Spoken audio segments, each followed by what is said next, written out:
What was your hardest day or hardest time? Because you've had some challenges. What would you say is your hardest?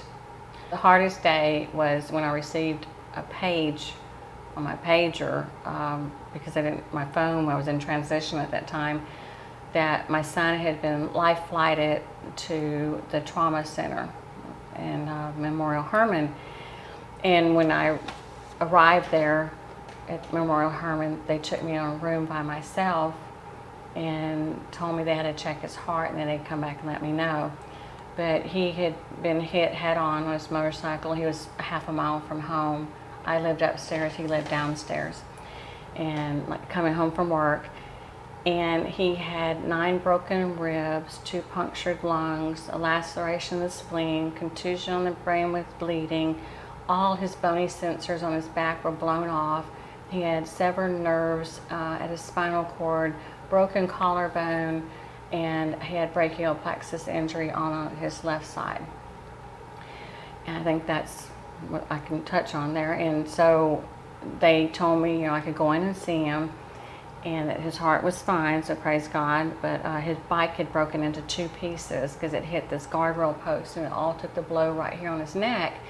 And so when I walked in there, they had given him this stuff called rock, so he can't move, but he could hear me. And I looked at him and I said, well, you look great on the outside. I said, you only have 2 little marks. Bad news, they cut all your helmet, your gear, and all that off of you, so you won't have that. You had a lot of internal injuries, but I will not leave your side. I will be here. And I did. In ICU, I sat on a footstool. I told him I'll hug his bed, just let me stay right there, let me rub his feet. That's the only part I could touch. And so to keep him calm. And so I remember after about a week, I was sitting in the hall and thinking, what am I going to do? We got to have this money. And I remember a neighbor came and brought me like $2,500 that I needed, donate it, okay? And then another customer of his brought a private nurse to help, because during this time I had to move both our apartments because the man that was renting to us, his niece decided they were going to evict us. So I had to move 2 full apartments, upstairs and downstairs, by myself in a U-Haul. And like I said, a customer brought their private nurse in to sit with him while I did it. And I remember sliding down the wall of the hospital, and everybody was walking by. It was shift change around 3 o'clock. And I remember a hand coming down in front of me, and it was a very nice lady named Cindy. And she picked me up and she took me into her office, and we found out it was hit and run. And so he was able to get crime victims compensation, which paid exactly what we needed for our bills each month, because I'd found an apartment. And so it was $1,526.11, and that's what we got every month. I got food stamps. I rode my bike because my car was stolen. And I rode my bike to the grocery store and to get his medicine. I remember one time I didn't even have enough money to buy his medicine and groceries. So I took the groceries back, and I came back because you had to have the medicine. And the pharmacist said, you go back and get your groceries. He said, somebody bought this for you, and I paid for your medicine. And I just sat there on the computer sending out emails to churches, telling them the situation, told them I'm not trying to feel sorry for myself, but I need the help to get back on my feet. And I'm sitting there feeling sorry for myself, and this little petal falls down from the sky, and it's from a butterfly bush. That's what they call it. Butterflies really have nothing to do with the bush, but it blooms a fruit. They call it fruit, and it looks like 3 butterflies grown together. Okay. And when you pull them apart, I put a magnet on the back of it, and I painted it, and I sold those for $10.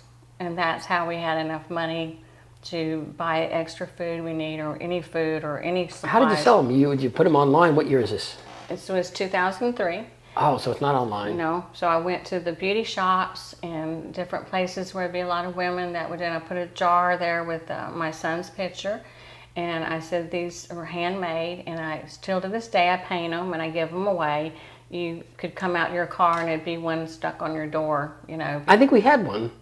I had one with my ex-wife. We had it on That's the right. refrigerator, and I I think she gave you. kept it in the Yeah. marriage. Wow. So I still do that to this day. All right, so that was your hardest time. That's my with your hardest son, time. which I mean I kind of knew that, but I wanted to. All right, so what's your best day or best time? Wow, let's see. Well, if you're talking about business-wise. No, just best day in your life, best time in your life, Michelle. I'll try to do it without crying. My mother passed away. May the 16th. And I knew it was going to be hard. It's like 6 months before. It was like, I'm not going to be able to hear my mom on the phone. I knew that. Anyway, my mom passed away, and I called my son. He lives in California. And no one going to ask him, to take off, come do anything. But he planned the entire flight where he could fly to Houston, then fly with me to Alabama, and he got our hotel room. He got a car for us, and the day we got there, we went by where my mom was living. But he goes, I don't remember Grandma. This is not the house where she had moved after my stepfather had passed away. And so we went to the cabin where it was just a beautiful, beautiful place. It's like a piece of heaven on earth. And so we went there together, and it was such a nice time. It was a beautiful time to be there with my son, reminiscing about, I stretched all that barbed wire fence out there, and I said, I know. I said, yeah, I dug all the rocks out of this pond, and we had the best time that day. We didn't see any of the family. We just spent the day to ourselves. Yeah. And that was such a beautiful time together with my son. He was so compassionate. He's always compassionate. He's my best friend. And he understands, and he's always been there for me. And it was, I can't This is the same son. You only have one son, by the I way? only have one son, yeah. He's so considerate, and he was there for me. And we just did everything to celebrate, my mom and his grandmother. And that, to me, was a beautiful, perfect time, was being with my son. Yeah. All right, so Michelle, I'm going to ask you two other questions. First question is, especially since you're such a big, huge believer in God and Jesus, I always tell people, in my opinion, I think everybody has a God-given talent, right? It's something that comes to you naturally. Do you feel that? And if so, what do you feel is your God-given talent? I do feel that. And I feel God has given me, and I don't know how many people can do this, but if you tell me a story, actually in my brain is painting an entire picture of what you're telling me. Okay. So I could actually, if I was that talented, I could take it and draw it on canvas and paint it. So when I create anything, or when I write grants, I can completely picture what you're telling me actually in a photographic, colored picture in my head.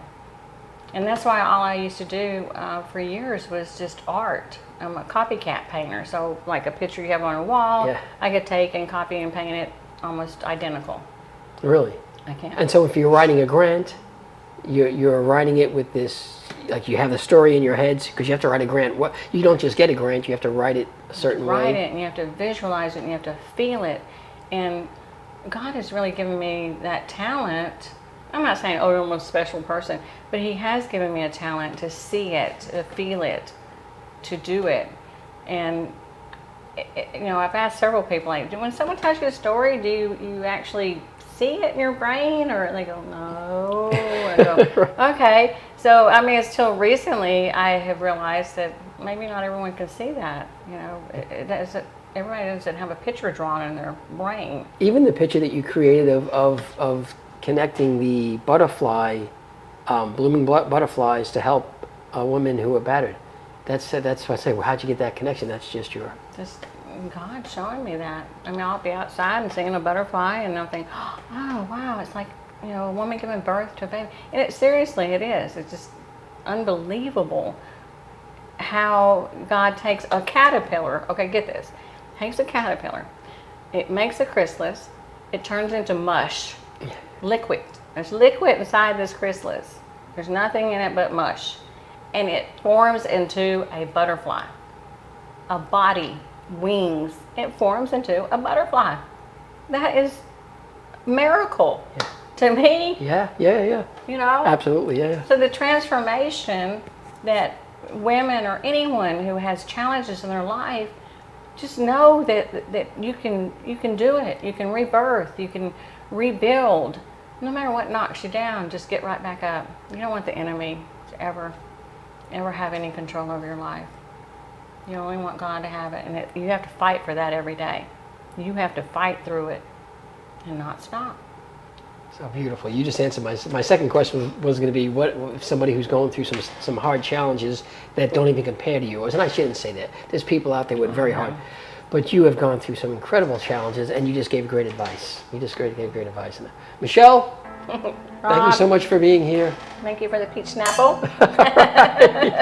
And here's your information on the bottom. There you go. Make a donation. Thank you very much. Thank you.